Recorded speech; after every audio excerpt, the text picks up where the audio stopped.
चलिए दोस्तों, हर हर महादेव, जय श्री राम। आप सभी को मेरा नमस्कार। मैं हूं अनुराग दीक्षित और आप सभी का एक बार हार्दिक स्वागत करता हूं मैथ्स बाय अनुराग दीक्षित में। और ये उम्मीद कर रहा हूं कि मेरी आवाज़ ठीक ढंग से आप सभी तक पहुंच रही होगी। तो भाई आज मैं आपके लिए एक ऐसी ट्रिक, एक ऐसा कॉन्सेप्ट लेकर आया हूं जो कि एवरेज चैप्टर का है और एक ही ट्रिक से आप 4 प्रकार के क्वेश्चन को कर सकते हो और सेकेंड्स में।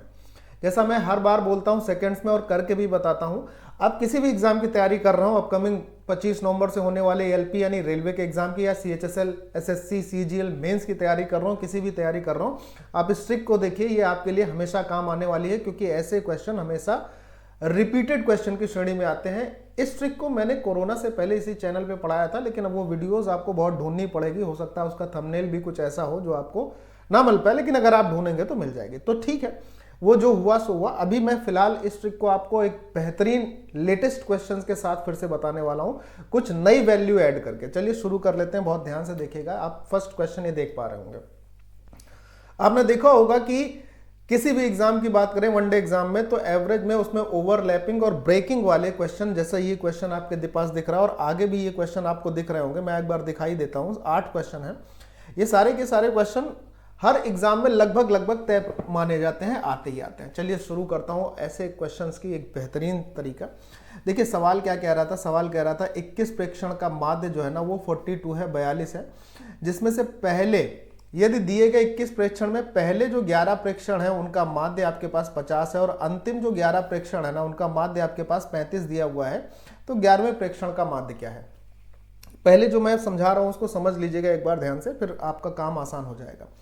टोटल हमारे पास 21 प्रेक्षण दिए गए हैं। इन 21 जो ऑब्जर्वेशन है इनको ब्रेक किया गया है 2 पार्ट में। एक पार्ट है 11 पार्ट का और दूसरा पार्ट भी है 11 पार्ट का।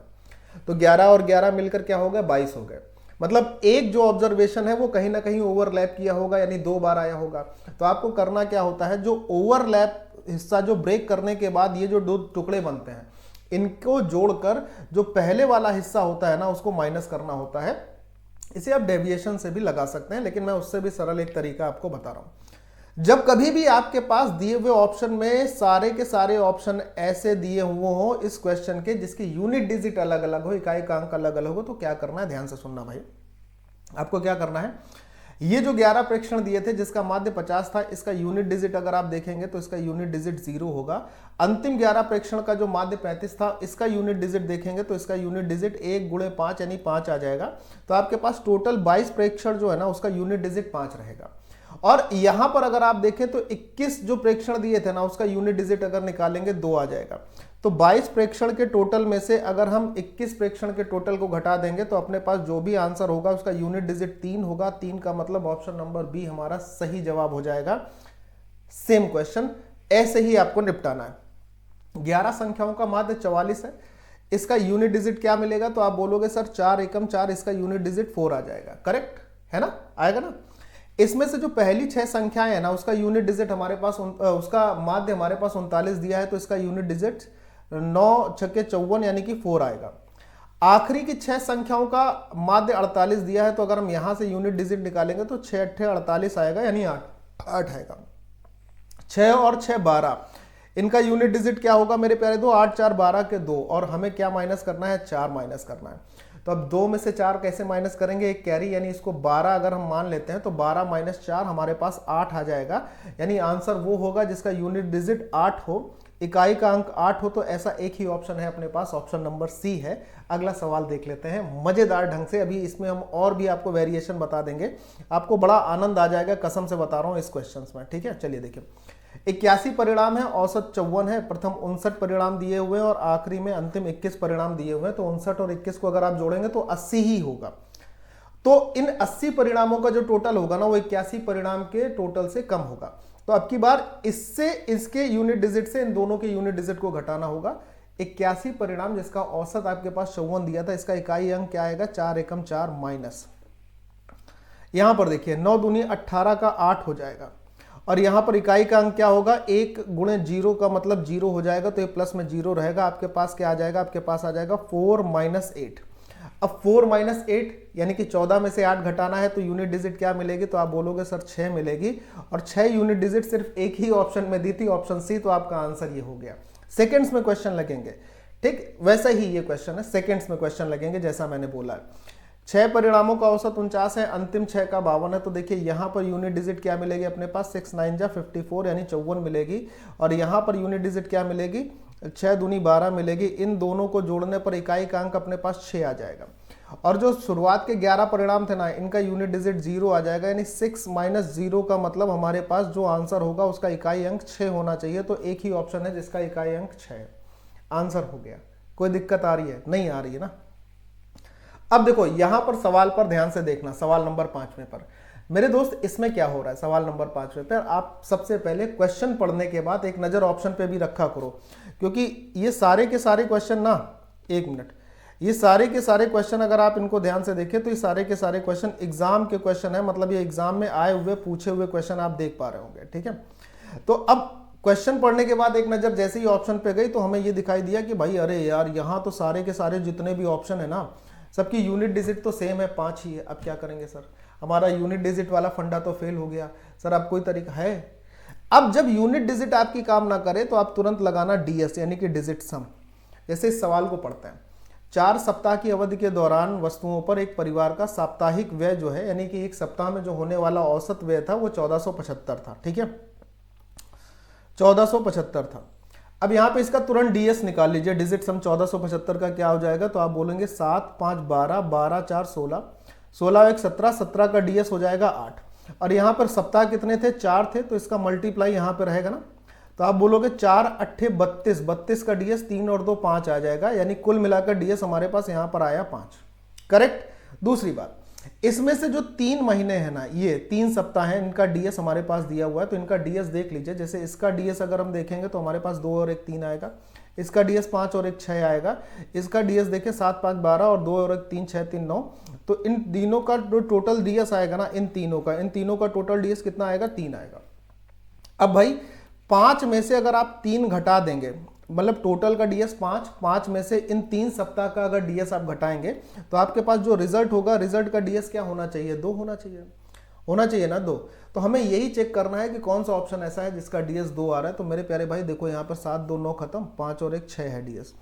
इसको देखते हैं, ठीक है, 5 3 8 और 1 9 खत्म, इसका डीएस 2 है। तो हो सकता है ये अपना आंसर हो जाए, सी ऑप्शन है लिखा बी की जगह। ठीक है, फिर यहाँ पर देखिए 5 3 8 और 1 9 खत्म, ये तो कतई नहीं हो सकता, इसका डीएस हमारे पास 7 आ रहा है। 5 2 7 2 9 खत्म, ये भी नहीं होगा। ऑप्शन नंबर सी अपना करेक्ट आंसर, बस ये लिखा बी की जगह है, यानी 1325 हो जाएगा अपना करेक्ट आंसर। कितना हो जाएगा भाई, 1325 अपना राइट आंसर बन जाएगा। क्या कहते हो, मजा आई? अगला सवाल देखिए। देखिए ये पारियों वाला जो क्वेश्चन होता है, इस पर भी ध्यान से समझना होता है। क्या है कि यहां पर सवाल आखिरी में थोड़ा घूमता है, लेकिन मैं आपको घूमने नहीं दूंगा, आप टेंशन मत लेना, बड़ा बढ़िया सवाल रहेगा। 10 पारियों के बाद किसी बल्लेबाजी का प्रति पारी औसत स्कोर 52 था, 12 पारियों के बाद औसत स्कोर बढ़कर 54 हो गया। तो एक बात सिंपल है कि जब औसत बढ़ा, पारियों की संख्या बढ़ी, तो यहां पर जो टोटल आएगा निश्चित तौर पर वो जो टोटल होगा वो इनके टोटल से ज्यादा ही होगा, इनके कुल टोटल से ज्यादा होगा कि नहीं होगा। तो मतलब 12 पारियों के 54 के इस औसत से हमें 10 पारियों के 52 का औसत अगर घटा दें तो काम बनेगा। ठीक है ना। अब देखो यूनिट डिजिट सबका अलग अलग आ रहा है, आप बोले हाँ सर यूनिट डिजिट अलग अलग आ रहा है, मैंने कहा उसी का इस्तेमाल करेंगे और किसी का इस्तेमाल करेंगे नहीं। जब यूनिट डिजिट अलग अलग ही है तो इस्तेमाल भी उसी का करते हैं। देखो 12 पारी जो थी, यहां से 12 पारी का जो औसत स्कोर था 54 रन, उसका यूनिट डिजिट कितना आ जाएगा, 8 आएगा, माइनस 10 पारी का जो प्रति स्कोर जो था 52 रन, इसका यूनिट डिजिट कितना आएगा, हमारे पास आ जाएगा 0। तो 8 में से 0 घटाएंगे तो 8 ही आएगा। अब सुनना जरा, कह रहा है कि एक बल्लेबाज ने एक पारी की तुलना में 12वीं पारी में 16 रन अधिक बनाए। तो वो जो 16 है ना, 16 का यूनिट डिजिट क्या है। अब ये जो 16 आपको दिख रहा है, ये 16, इसको ध्यान से समझने की जरूरत है, बहुत ध्यान से। ये जो 16 है इसका यूनिट डिजिट क्या है, 6 है ना, तो 6 घटा लेंगे, हमारे पास आएगा 2।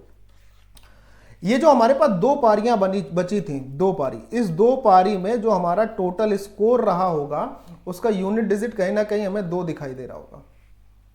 अब 2 को अगर हम 2 से भाग दे रहे हैं, बहुत ध्यान से सुनना, अगर मैं 2 को 2 से भाग दे रहा हूं तो क्या क्या संभावनाएं हैं कि यूनिट डिजिट क्या आ सकती है, क्या क्या संभावना है। तो 2 को 2 से भाग देने पे एक संभावना है कि 1 आ सकता है, और एक संभावना यह है कि अगर सर यहां कहीं 12 बन रहा है तो ये 6 आ सकता है। क्या आ सकता है, 6 आ सकता है यूनिट डिजिट से ही। 6 आ सकता है, नहीं आ सकता? आ सकता है।